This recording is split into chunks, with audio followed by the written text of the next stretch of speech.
کون سی ایسی چیز ہے دنیا کی نعمت یا کوئی ایسی نعمت جو ہم امیجن کر سکتے ہوں جو ہم نے مانگی اور ہمیں نہ ملی ہو؟ اللہ کہیں گے کیا میں تمہیں اس سے افضل کوئی چیز نہ دوں؟ جنتی پوچھیں گے اللہ اس سے افضل کیا ہو، یعنی اور کون سی نعمت رہ سکتی ہے؟ اللہ تعالیٰ ان کو کہیں گے کہ اس سے بھی افضل ایک نعمت، اور وہ نعمت یہ ہے کہ میں آج کے بعد ہمیشہ ہمیشہ کے لیے تم سے راضی ہو گیا اور میں تم سے کبھی ناراض ہوں،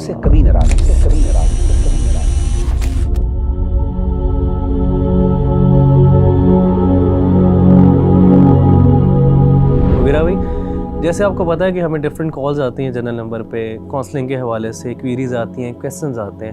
ایک جو فریکوینٹ کویسچن ہے جو ہم سے پوچھا جاتا ہے وہ یہ کہ ہم معاف کیسے کریں کسی کو. اور بہت زیادہ کیسز ہیں. مثال کے طور پر میں آپ کے ساتھ ایک کیس شیئر کرتا ہوں.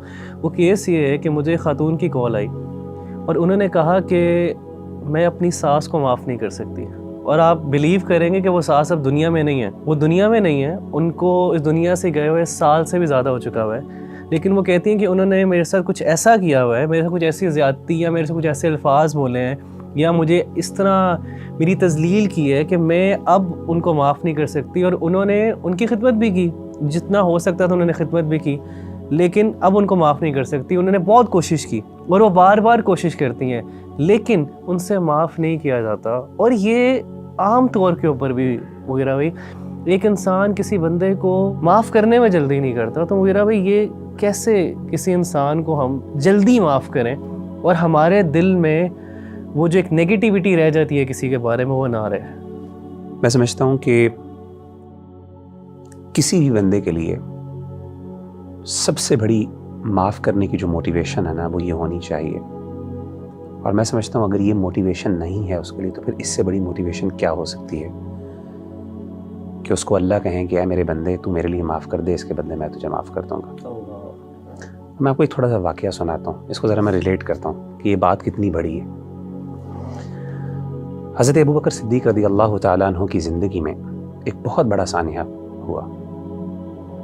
آپ کی جو بیٹی ہیں سیدہ عائشہ رضی اللہ تعالیٰ عنہ ام المؤمنین، ہماری والدہ، ان پہ زنا کی تہمت لگی. ایک باپ کے لیے کتنی تکلیف دہ بات ہوگی، شادی شدہ بیٹی نبی کے گھر میں ام المؤمنین تہمت لگی، جھوٹی تہمت، کتنی تکلیف دہ بات ہوگی. اور زیادہ تکلیف دہ بات ربیع اللہ بھائی وہ اس لیے بھی تھی کیونکہ اگر صرف دشمن کرتا نا، صرف دشمن کی طرف سے ہوتی تو انسان چلیں تکلیف ہوتی ہے برداشت کر جاتا ہے، لیکن بعضوں کا جب اپنے لوگ شامل ہو جائیں ساتھ، اور اپنے صرف اپنے مراد مسلمان نہیں رشتہ دار بھی شامل ہو جائیں، انفارچونیٹلی کہ جب یہ تہمت لگی سیدہ عائشہ پہ تو کچھ مسلمان گنتی کے انہوں نے بھی غیر محتاط گفتگو کی اس حوالے سے. کچھ صحابہ سے غلطی ہو گئی. ظاہر ہے جب چیز معروف ہو جاتی ہے تو لوگ بعض اوقات غیر محتاط انداز میں بات کر لیتے ہیں اور پتہ نہیں چلتا کہ اس کے کانسیکوینسز کیا ہوں گے. تو اسی طریقے سے سیدنا ابوبکر صدیق رضی اللہ تعالیٰ عنہ کے نہ صرف مسلمان بلکہ اپنے رشتہ داروں میں سے کسی نے یہ بات کر دی. اور آپ امیجن کر سکتے ہیں کہ سیدنا ابوبکر صدیق کو تکلیف اس لیے بھی زیادہ بڑی کہ جس نے بات کی وہ آپ کی خالہ زاد بہن کے بیٹے تھے، یعنی بھانجے تھے. اور سیدنا ابوبکر صدیق ان کو منتھلی فائنینشیل ایڈ بھی کیا کرتے تھے، یعنی فائنینشلی ہیلپ کرتے ہیں، فیملی کے بندے ہیں، مسلمان ہیں، ام المومنین ہیں، نبی کے گھر والی ہیں، اور غیر محتاط بات کر دی. کتنی مشکل بات. اب ہوا یہ کہ سیدنا ابوبکر صدیق رضی اللہ تعالیٰ عنہ نے کچھ نہیں، انتقام وغیرہ نہیں لیا، آپ نے معاف تو کر دیا، لیکن آپ نے قسم کھا لی. اور آپ نے قسم کیا کھائی؟ آپ نے کہا واللہ لا انفعه بنافعة ابدا، اللہ کی قسم آج کے بعد میں ان کے اوپر کچھ خرچ نہیں کروں گا. یعنی انہوں نے صرف یہ قسم کھائی کہ میں اس پہ خرچ نہیں کروں گا، کوئی انتقام نہیں لیا. اب ذرا دیکھیں کہ اللہ کی سیدنا ابوبکر سے ایکسپیکٹیشنز کیا ہیں. قرآن مجید کی آیت نمبر سورۃ النور کی آیت نمبر 22 اللہ نے نازل کی. آیت کیا ہے؟ وَلَا يَأْتَلِ أُولُو الْفَضْلِ مِنْكُمْ وَالسَّعَةِ أَنْ يُؤْتُوا أُولِي الْقُرْبَى وَالْمَسَاكِينَ وَالْمُهَاجِرِينَ فِي سَبِيلِ اللَّهِ، کہ تم میں سے وہ لوگ جن کو اللہ نے مال میں وسعت دی ہے، جو فضل والے ہیں، ان کو قسم نہیں کھانی چاہیے کہ وہ خرچ نہیں کریں گے. کن پہ خرچ نہیں کریں گے؟ وہ جو مہاجرین ہیں, جو مسکین ہیں اور جو رشتہ دار ہیں. اور جن رشتہ دار سے غلطی ہوئی وہ مہاجر بھی تھے, مسکین بھی تھے اور رشتہ دار بھی تھے. بات اب ابو بکر کے بارے میں ہو رہی ہے. تمہیں قسم نہیں کھانی چاہیے کہ تم ان کے اوپر خرچ نہیں کرو گے. تمہیں کیا چاہیے؟ تم سے رسپانس کیا ایکسپیکٹڈ ہے؟ ذرا یہ تو سنیے گا. فَلْيَعْفُوا وَلْيَصْفَحُوا, معاف کر دو, وَلْيَصْفَحُوا, اور درگزر کرو. یہ جو دو ورڈز ہیں نا, عفو, الصفح, یہ دو ورڈ ذرا اس پہ ذرا سمجھیں یہ ورڈز کیا ہیں. امام قرطبی رحمہ اللہ اس کی وضاحت کرتے ہیں, بہت بڑے مفسر ہیں. وہ کہتے ہیں معافی کہتے ہیں ترک مؤاخذۃ بالذنب. معافی کا مطلب, عفو کا مطلب یہ ہے کہ آپ نے انتقام نہیں لیا, سزا نہیں دی, that's it. لیکن الصفح جس کا ہم ترجمہ درگزر کرتے ہیں, اس کا مطلب کیا ہے؟ وہ کہتے ہیں اس کا مطلب ہے ازالۃ اثرہ من النفس, کہ انسان اپنا دل بھی صاف کر دیں. اب ذرا امیجن کریں کہ ابو بکر کی تکلیف کو ذرا امیجن کریں, ایک باپ کی تکلیف کو, اور اپنے مسلمان رشتہ دار جن پہ خرچ کرتے ہیں, جن پر احسانات کرتے ہیں, ان سے یہ غلطی ہوگی اور قسم صرف یہ کھائی کہ خرچ نہیں کروں گا. یعنی خرچ کرنا فرض بھی نہیں تھا. کون سا زکوٰۃ کی بات تھی؟ زکوٰۃ بھی نہیں تھی, صدقہ کرتے تھے, فرض بھی نہیں تھا. اللہ نے کہا ابو بکر نہیں, معاف بھی کرنا ہے, معاف کرنے کے ساتھ ساتھ دل بھی صاف کرنا ہے, یعنی دل میں بھی کچھ نہیں ہونا چاہیے. اب امیجن کریں کہ ابو بکر کے لیے کیا ان ریٹرن ہے. یعنی ٹھیک ہے اللہ میں کر لوں گا, یہ بہت بڑی بات ہے کہ چلے بندہ کہتا ہے معاف کر دیا, لیکن دل نہیں صاف ہوتا.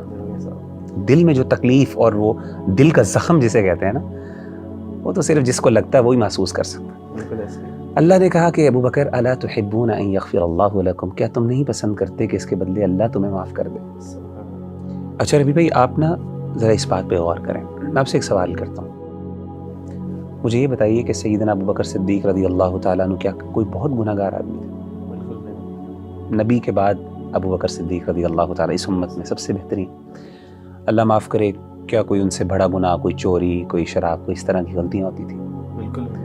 آپ مجھے بتائیں ان کے لیے معافی کی موٹیویشن کیا ہے؟ یعنی کوئی مجھ جیسا گناہ گار ہو تو وہ اس کے لیے تو معافی کہ جی سارے گناہ معاف ہو جائیں گے, تم اس کو معاف کر دو, اس کے لیے تو موٹیویشن سمجھ آتی ہے. لیکن ابو بکر کے لیے کیا اس میں موٹیویشن تھی کہ ابو بکر نے کہا, جیسے ہی اللہ نے کہا الا تحبون ان یغفر اللہ لکم, تو سیدنا ابو بکر نے کہا بلا یا ربنا, اے میرے رب کیوں نہیں, ہم پسند کرتے ہیں اور اس کے لیے سب کچھ قربان کرنے کے لیے تیار ہوں کہ تم مجھ سے راضی ہو جاؤ. میں نے اس پہ غور کیا, میں نے کہا یار کیا اس میں ایسی چیز ہے. تو مجھے اس بات کا احساس ہوا کہ یہ جو اللہ کی رضا اور اللہ کی جو معافی ہے اور اللہ کی خوشنودی ہے نا, اس کی لذت کا احساس نا یہ بہت کم لوگوں کو ہوتا. آپ کو پتہ ہے, حدیث سناتا ہوں آپ کو, نبی صلی اللہ علیہ وسلم نے فرمایا کہ جب اہل جنت جنت میں چلے جائیں گے نا, تو پھر اللہ تعالیٰ اپنے جنتیوں سے کہیں گے یا اہل الجنہ, اے جنتیوں کچھ چیز چاہیے تمہیں؟ تو جنتی کہیں گے اللہ کون سی ایسی چیز ہے دنیا کی نعمت یا کوئی ایسی نعمت جو ہم امیجن کر سکتے ہوں جو ہم نے مانگی ہو اور ہمیں نہ ملی ہو. اللہ کہیں گے کیا میں تمہیں اس سے افضل کوئی چیز نہ دوں؟ جنتی پوچھیں گے اللہ اس سے افضل کیا ہوتا, یعنی اور کون سی نعمت رہ سکتی؟ تو اللہ تعالیٰ ان کو کہیں گے کہ اس سے بھی افضل ایک نعمت, اور وہ نعمت یہ ہے احل علیکم رضوانی فلا اسخط علیکم بعدہ ابدا, کہ میں آج کے بعد ہمیشہ ہمیشہ کے لیے تم سے راضی ہو گیا اور میں تم سے کبھی ناراض نہیں ہوں گا.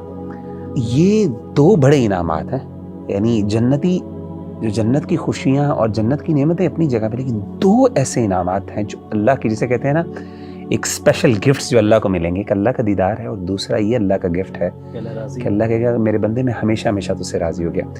اس وقت اہل جنت کو احساس ہوگا کہ جو اللہ کا راضی ہونا یہ کتنی بڑی نعمت ہے. آج ہم شاید نہیں کر سکتے. اصل میں ابو بکر کو وہ احساس ہو گیا, اتنے با کردار آدمی ہے لیکن وہ اتنے ہی احساس ہے اس بارے میں.